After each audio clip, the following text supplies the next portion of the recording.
Hey, what's up, everybody? Welcome to Coach's Compass. I'm Jabray, currently in Europe. My guy, Coach Coop, over in the States.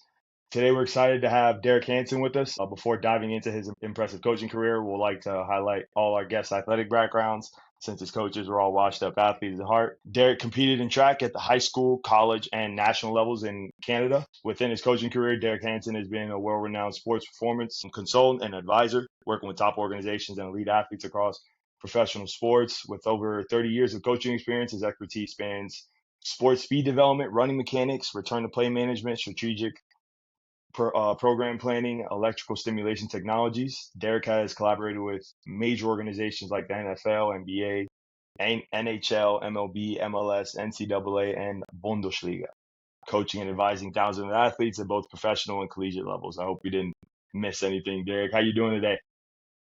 Good. Thanks for having me, fellas. How's It's dope to have you here, man. It's great. It's really great. I've been looking at your infographics on Instagram for like a long time now that have kind of just like sparked a lot of just like train of thought with my thought process that goes into speed. Just kind of like going reverse from when you started from after, I guess, competing at the track level for you and like getting out of grad school. What was that transition like out of being an athlete to coaching? Because I think Coop just finished retiring from American football over here in Europe. I'm still currently playing and coaching, and we're kind of transitioning into both going into, full-time coaching.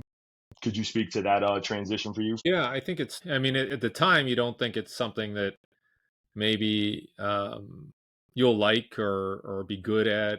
And then it just naturally happens. Like, I think you make that transition from being the person who was taking orders to somebody who can offer advice now based on your experience. And it was a lot easier than I would have thought and a lot more enjoyable than I would have thought because you're like, well, I like the training, I like competing, but having some, guiding somebody else, I don't know if I'll like that or if I have the control or if it will be provide some sort of intrinsic value, and it did. So it was it was definitely a lot easier than I would have thought. From there, like, when you get into this coaching world, I think the hard part is, especially being a former athlete, is having that imposter syndrome. Do you ever, or have you ever had that imposter syndrome? And have you ever wondered, like, hey, am I doing the things right for my athletes and actually making them better? You honestly, I have it more than ever before, right? Like it doesn't matter. Like 30 plus years of coaching, you question yourself more and more every day. So I think maybe that's what you need, though. Maybe I don't know. Maybe there's guys walking around thinking they know everything, but I'm the opposite. I'm like, wow, geez, because you always think you're only as good as your last coaching performance, right? And if that wasn't good, if for whatever reason, somebody like I look at the U.S. Olympic trials and the girl in the 800 who got tripped up and fell down, and you think, well, that's an accident. But I would think, like, as a coach, I'm like, I should have done something more to make sure that she wasn't put into that situation. Like, even though it was totally out of my control, like, that's how I think. Like, I think there's always something that could be done, and maybe I didn't turn over this rock or I didn't do this, but maybe that's what motivates me. So I think that's a good thing, even though it feels kind of nasty sometimes. I think it's a good thing to have in the back of your head, thinking we could do better, but not in a way that you undo some of the good things that you're doing. So I think you do have to have some recognition that you do have some talent and you have some ability, and you're not going to just change things completely when something goes wrong. You're going to go back and go like, oh, maybe it was this small little thing that I didn't do right, or this little thing that I didn't tell them. But I think it's that balance between like constantly thinking you're horrible, but at the same time you have sort of this calculating mind to know how to make the adjustments and keep moving forward. I think that's how I interpret it. Yeah. I mean, like, you look at the resume and the biography of everything that you've done, like over 20 years of experience of working with high level athletes, high level organizations. Now, if we talk about sprint mechanics and even working with, the youth level athletes, what are some things that you kind of see from the very beginning when you first get, those youth athletes or even an elite athlete in, that you kind of trying to fine tune and correct in their mechanics of sprinting? I mean, at the very basic level, it's going to be really simple things like posture, what their head position is, how how they carry themselves, and I'll be honest, like you'll see somebody and you'll go, okay, that person has talent. You should be able to see what those qualities are, whether it's they're very reactive off the ground, or they can turn over quickly, or they just have a sense of power about them when they accelerate. But you're still going to fall back on, are they in the right position to apply force? Are they transitioning up to to an upright posture gradually? Do they have some sort of kinesthetic awareness around how to run fast? And then you're going in and you're just making these adjustments to how far their hand comes up, how their foot lands on the ground, and you're making those adjustments.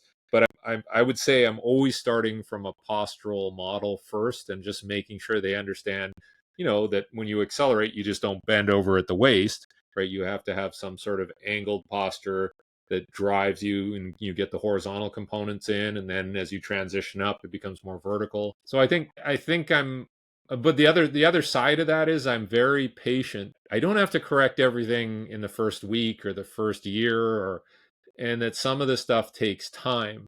And I think I learned from Charlie Francis about that. He said some of his best athletes were horrible at things in the beginning, and then over time, through the process, things got rectified. So I think it's very tough. I think a lot of coaches want to fix everything right now because you have video of everything and you can analyze at high speed and slow motion.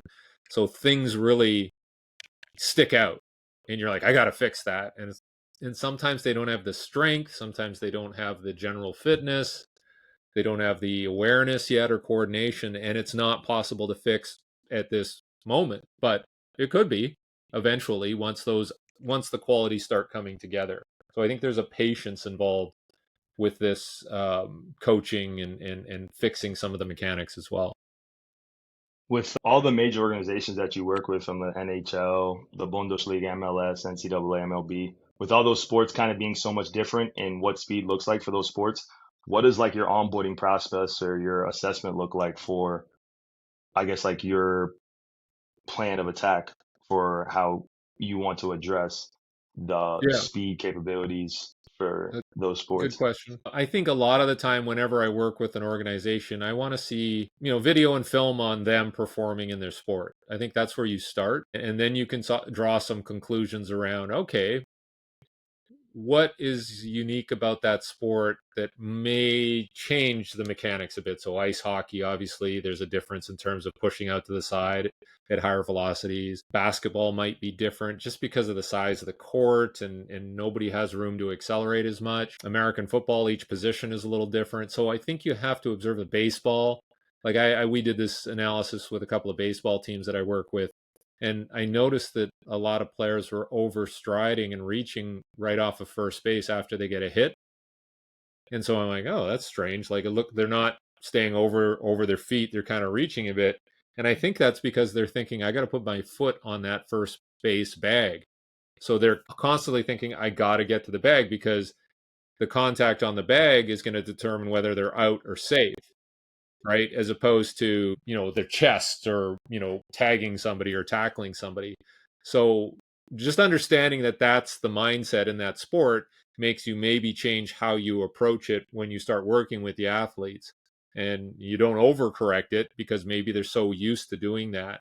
And I think it's very easy to come in with a track and field perspective and say, everybody has to run like Usain Bolt, or everybody has to look like a track athlete. And that's not the case. Like I have running backs that I work with, and you want them to learn how to run tall like a sprinter for, getting a good 40 time.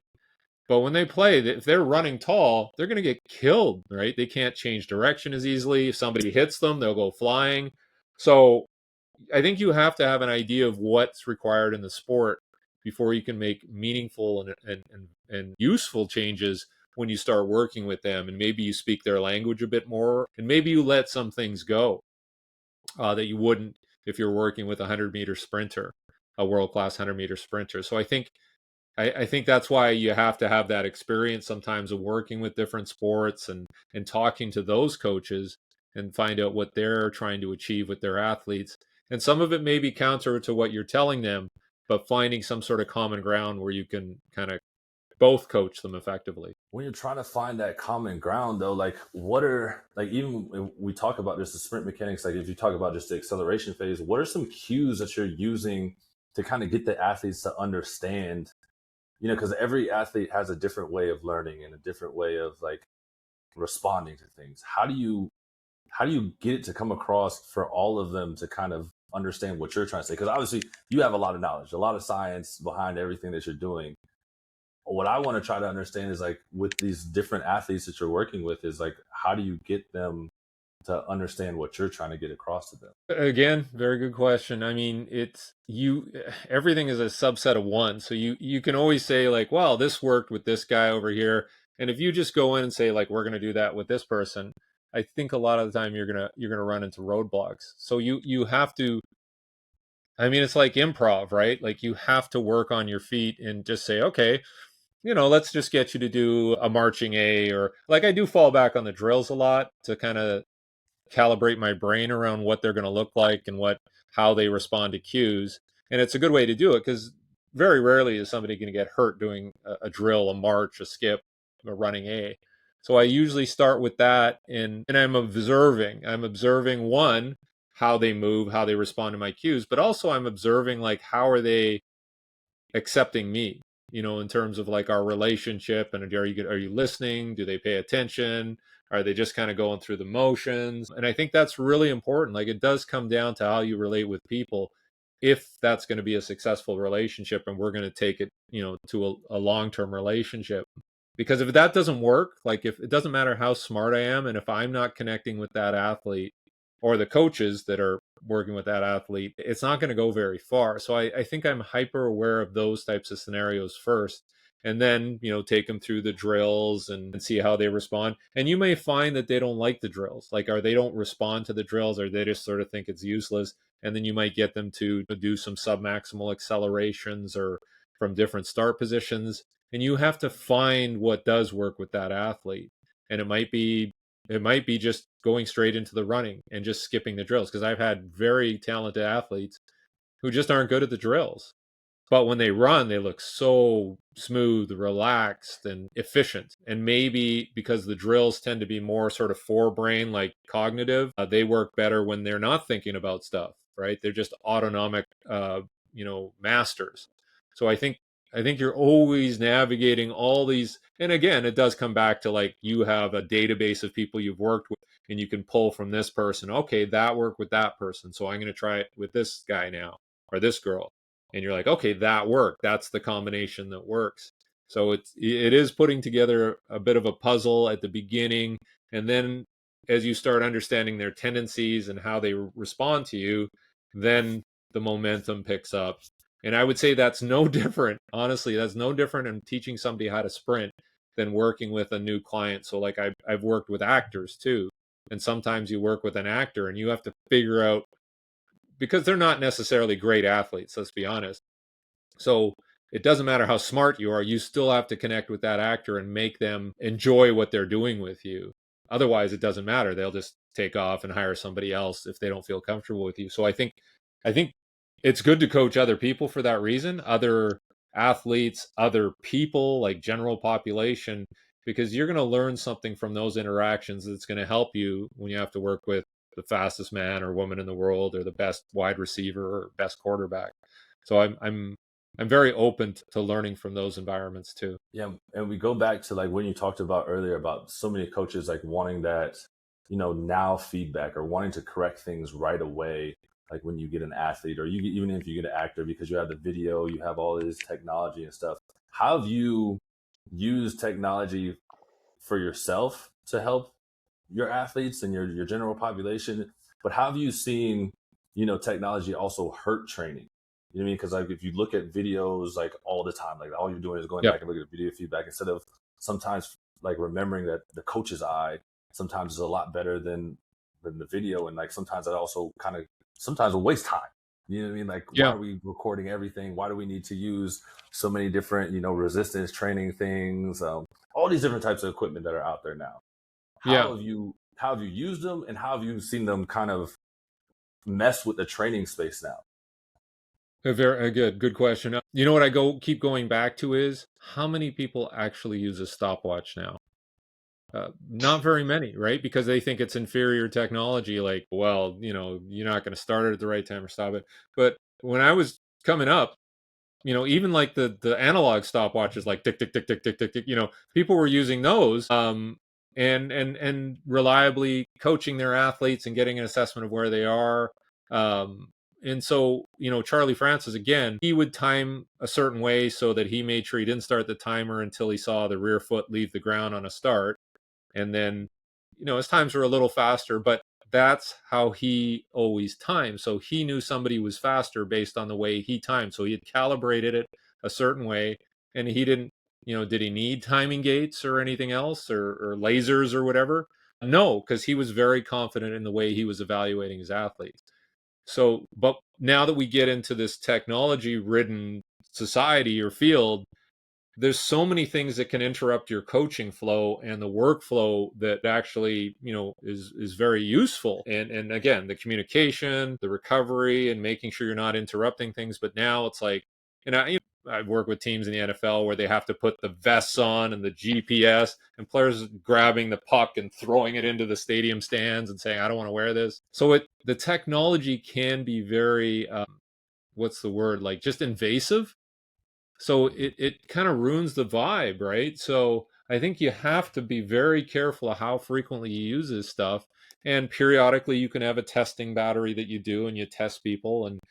But I think the quicker you get away from that and you just get back into the training flow, I think the more valuable and useful your time is, right?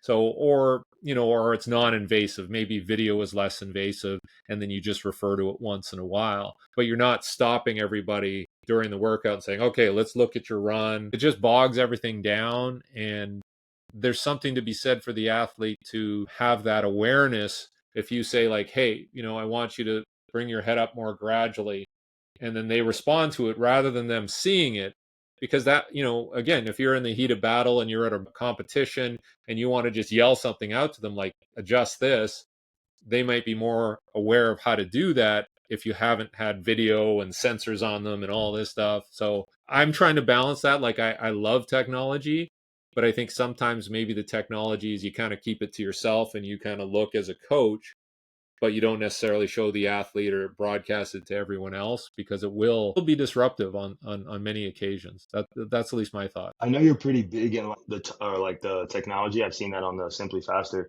With regards to all the technology and I guess maybe timing or metrics that you use, what does your data monitoring look like, and how do you go about using that to make decisions in the future or on the day or weekly?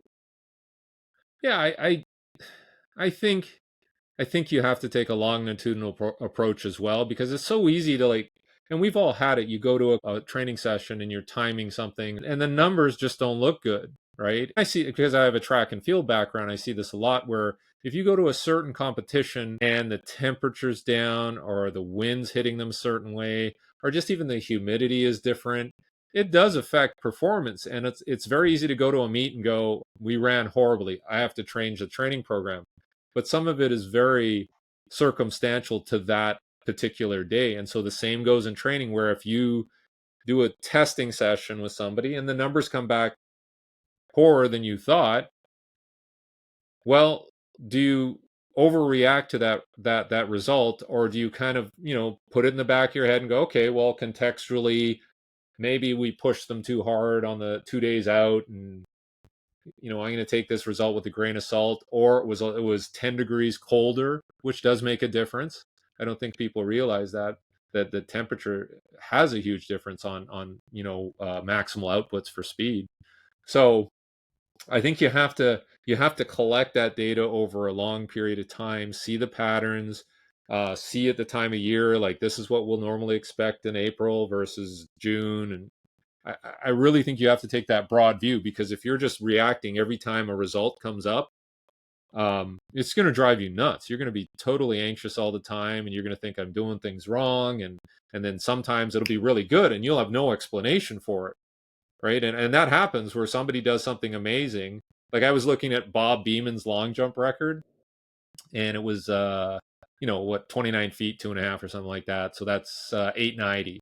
Do you know what his other jumps were in that competition? No, they were like 3 feet shorter, and he only had 2 other attempts. Or it was like not even close.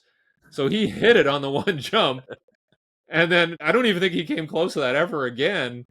And it was just, and so I don't know why did that happen? Like, did he just nail it on that jump? Was the wind just right? Or, all these things. So sometimes stuff happens, and just because you get a result doesn't mean that's the status of the athlete. That's the whole thing between preparedness and readiness. Like, you have to understand that, like, they are where they should be, but they had a bad day. Right. So, as opposed to watching like a presidential debate and then comparing that against all of his appearances, right? And you're like, okay, this dude's not sharp. Like, it's not just the debate, it's everything. So Yeah. I think longitudinally we can make that But like, even so, like, if you look back into your coaching career and like you look at, I mean, again, we talk about so many years in the game, but like, why such a, and I know you have a track background, but why such a focus on speed development and then return to play? Like, what got you so interested and excited about it? Like, this is going to be my area of expertise, and this is what I'm going to go down. Oh, that's a good question. I mean, I thought that, like, I ended up doing a lot of long jump, triple jump, and I didn't, for a period of time, I stopped just racing and running. And then when I did a couple of runs, I'm like, oh, okay, that was pretty good. I wonder what it would have been like if I actually trained to be a sprinter. And so I think there's like an emptiness or a void where you're like, wow, I want to learn more about that, because I definitely didn't do it right as an athlete. And I might have neglected that. So I think that was part of it. And then the return to play stuff started to become an issue, because if you work with sprinters all the time, there's always going to be something popping up, right? Like, the faster you run, the more exposed you are, the riskier it becomes. So you better know how to resolve those issues if you're going to be working with people who move fast. Whereas if you're working with long distance runners or swimmers, they tend to be more overuse injuries as opposed to acute injuries. So I think that's how I got drawn into it, is, and again, the people that taught me were very smart about the rehab too. And I think it just becomes a self-sufficiency thing where you're like, okay, this is part of the deal. I can't just be a sprint coach or a speed coach and not understand how to address hamstring injuries or hip flexors or, all of these things. And then once you get that methodology down, you find that a lot of the same methodology applies to different injuries, because it's just progressive overload anyways. It's not rocket science. It's like, okay, well, let's bring them back gradually and in a way that allows them to keep moving and improve every day. So I think if you're a good coach, you probably have a good sense of the rehab, because it's just a different version of coaching. On top of that, With regards to all that, how has your philosophy changed from, I guess, now to when you started?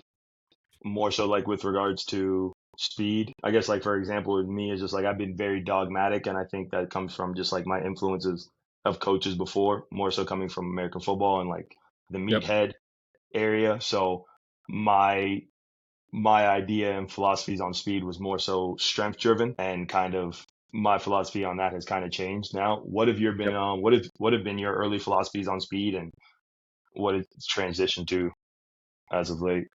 I think and it's just probably the same for me as it is for others, is when you first start getting into like working with sprinters, is, you have kind of a broad program, and then you want to try to get more specific. So like, you're like, okay, well, how can we do more stuff on the track, and how can we, get more competitions in? But after going through that and then, like you were saying, I think a lot of people now have gotten into, well, the only way we can improve acceleration is we have to add resistance to it, because that's more specific, right? Rather than just doing a good weight program and then letting it transfer. I think people want to pull sleds or push sleds or whatever, book cable, and they think that's better. But the more that you start peeling the layers away, you start to understand that no, we have to have a good comprehensive program. They have to be fit.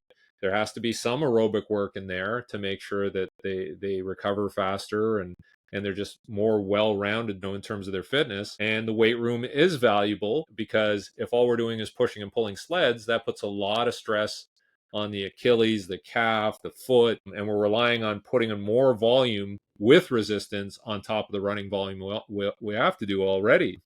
I think I've gone from like general to specific, and now I'm going back to a little more general. And I understand from a health point of view that we have to have well-rounded athletes in order to pile on some of the volumes that we need to get them better. And I think a lot of people are getting away from running volume. I think they're looking to gym solutions or resisted solutions, and going back to some of the stuff that I learned in the 70s and 80s, which tend to be more general fitness, GPP related early on, and getting people strong and healthy and fit, and then starting to narrow things down as we got into competitive phases. But what you're finding now is that all of these preparatory windows are shrinking. And so people are like, well, I can't do 6 to 10 weeks of GPP. I can only just start training specifically right away, which in the short term might be good, but in the long term, I think we're going to keep seeing more soft tissue injuries, more joint injuries, more ACLs, more Achilles in professional sport at younger ages. Remember when Achilles were like, oh, that guy's 35. I get it.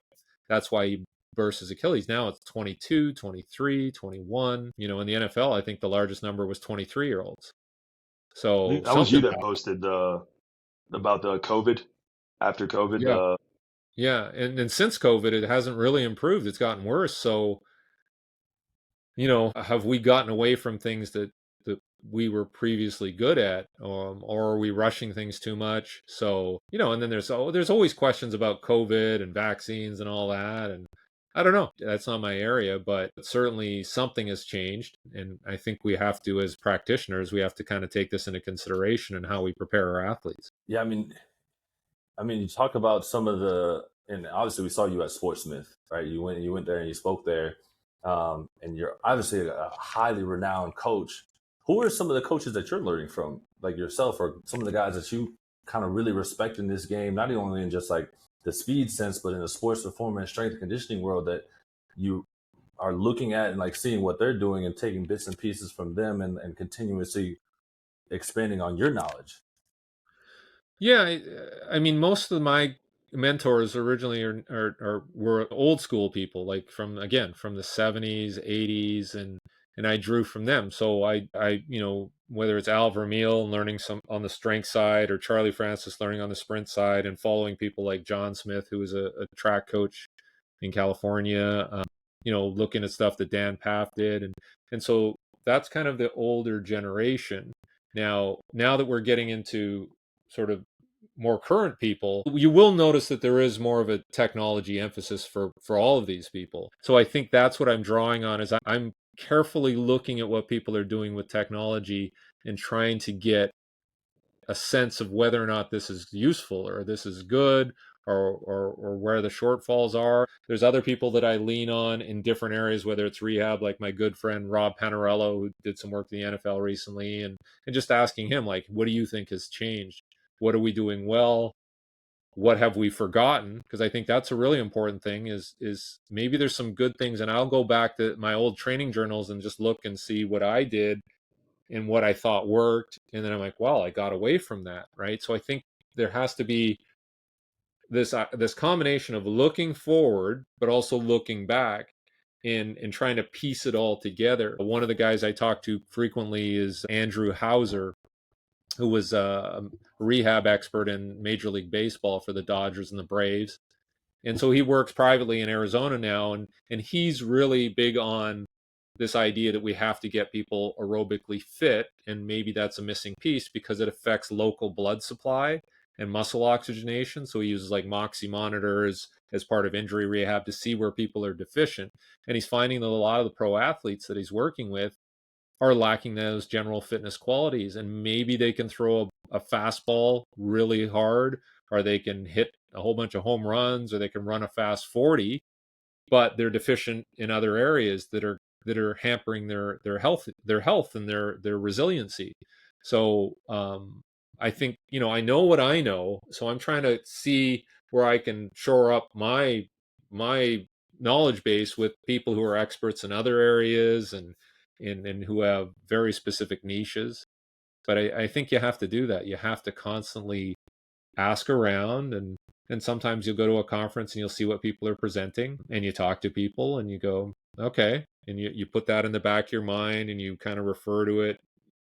I think, again, it goes back to your initial question about, this imposter syndrome thing where you have to question yourself and you have to constantly look at what you're doing and what your results are, and then there's going to be some failures still in there, and okay, well, how can I shore that up? Well, I'll ask this person, or I'll ask that person, or maybe I'll check this type of research out and try this new technology. But I think you have to be a little anxious, you have to be a little insecure, and that's going to drive your behavior to get better. I don't know if How you saw the hard? most recent podcast with Gadango, and he had Will Rattel on there, and they're discussing Will Rattel was discussing some of the athletes that he has that run 9 or 8 or faster, and I think I forgot his name. He was questioning why exercises like power cleans or heavy squats or like I guess gym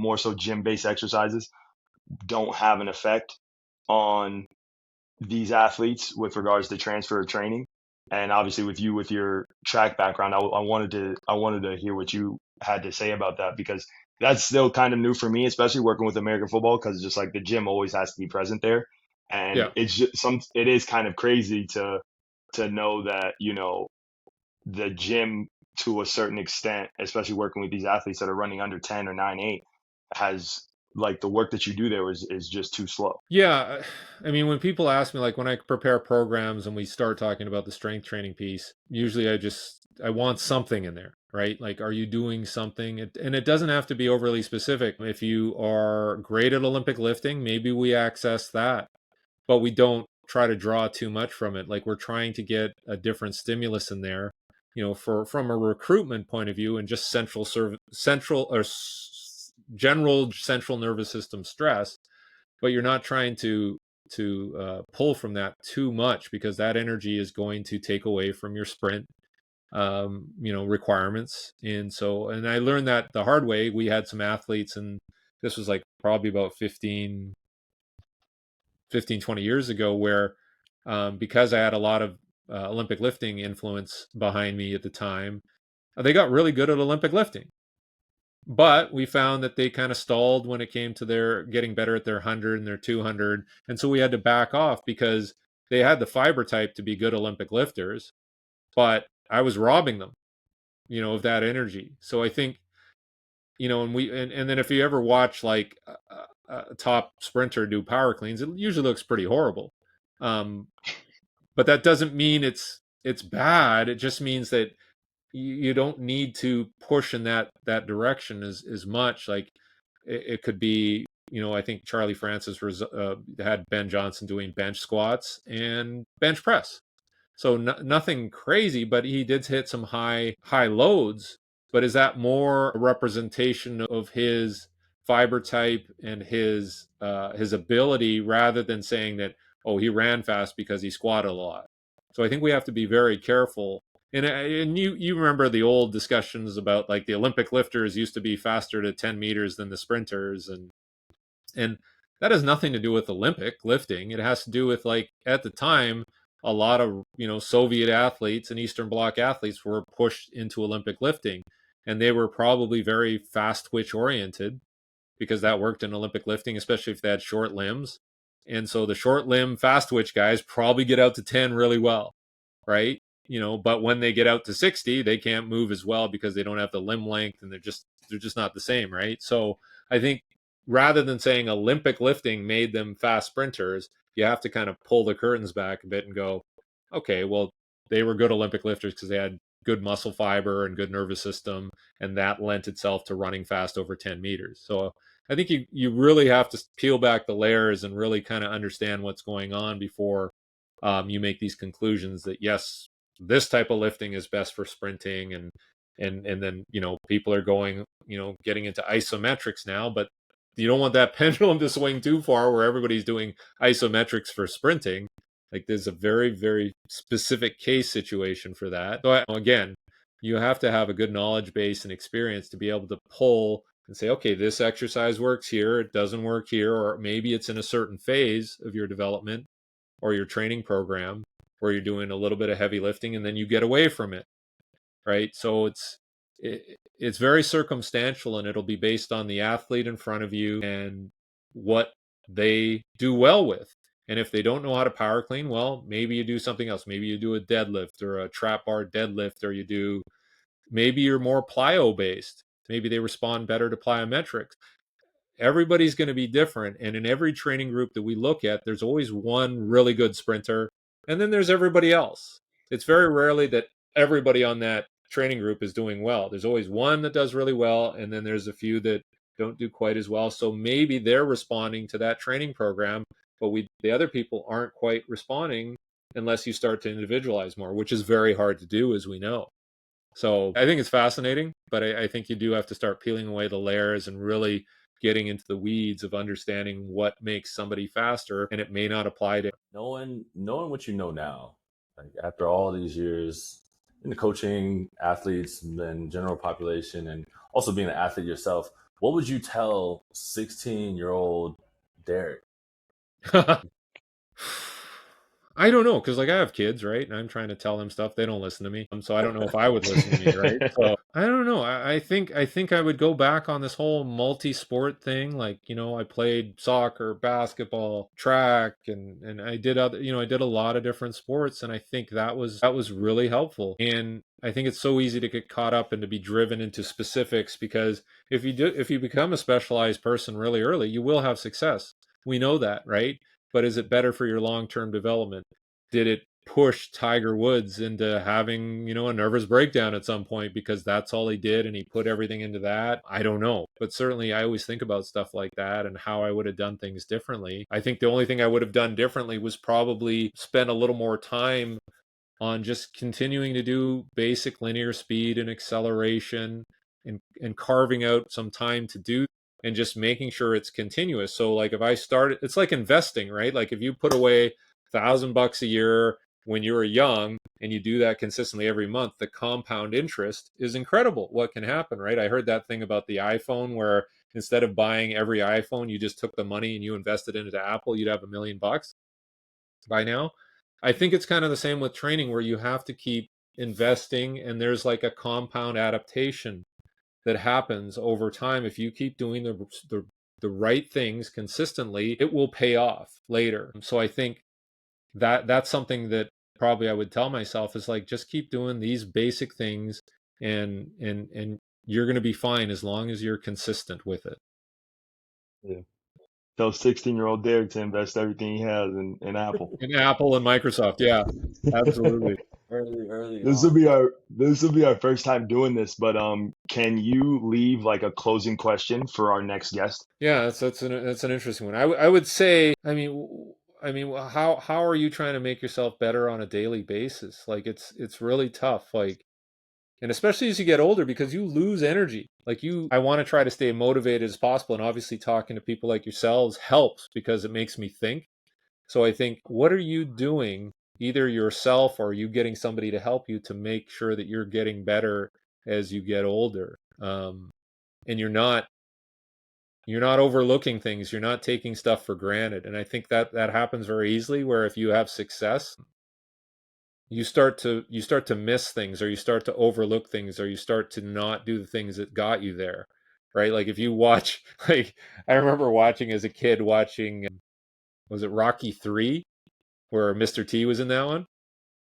And Rocky's like getting pulled away from training, and he's doing all his Hollywood stuff, and Mr. T kicks his ass, right? And then you see, like, that's what happened to Mike Tyson, and that's what happens to everybody, right? At some point, you to get to that point, you're hungry, or you got that drive, and then you get there, and wherever that may be, and you just kind of lose it. So I think, what are you doing, even if you have success? What are you doing to stay sharp? That's what I would like to know. Well, we'll send that to you. Yeah, Yeah. Mr. T. But before we get out of here, we got our last segment of the day. We got our 60-second round, right? It's 10 Okay. questions, one word answers. Are you ready for it? Yes. All right, here we go. 60 seconds on the clock. Favorite post-workout snack? Oh, something with peanut butter. Favorite sport? I was gonna say football, as like watching football, because every game counts. So we'll say that. Dream vacation spot. Dream vacation spot. I'm gonna say Iceland. Guilty pleasure food. Guilty pleasure food. I'm gonna say something with peanut butter. Best concert you've been to. Best concert, Prince. Prince concert in like Wow. 1989. Yeah, where it's circular. It was a circular stage and it kept rotating. And yeah, Prince concert. Yeah. Favorite movie genre. Movie genre. That's a good question. It's gonna be sort of like I'm actually more towards like documentary type now. Dream car. We have an original 65 Mustang that my father bought when he was young. We still have it, but I'm going to say a 69 El Camino. Best gym you've ever been to. Best gym? Oh, it's got to be my buddy's gym that is no longer there, but it was Drive Gym on Broadway in Soho in New York City. Yeah, so Don Saladino's gym, but unfortunately it's not there anymore. And last one, would you rather be in the octagon with a gorilla, tiger, or a bear? Whatever would finish me the fastest, I guess. The gorilla, I think, would rip you apart. So I'm going to say that at least the bear would knock your head off. Probably, I don't know. Yeah, whatever would finish me the quickest. Like, All of them suck, and that is yeah, it. yeah. That's not a good question. Thank you so much for being here with us today. Thank We you so much. appreciate you taking the time out, man. Awesome, guys. Thanks for waiting on me, and thank you for taking the time and thinking of me. Of No, course, no and we're worries. out of here.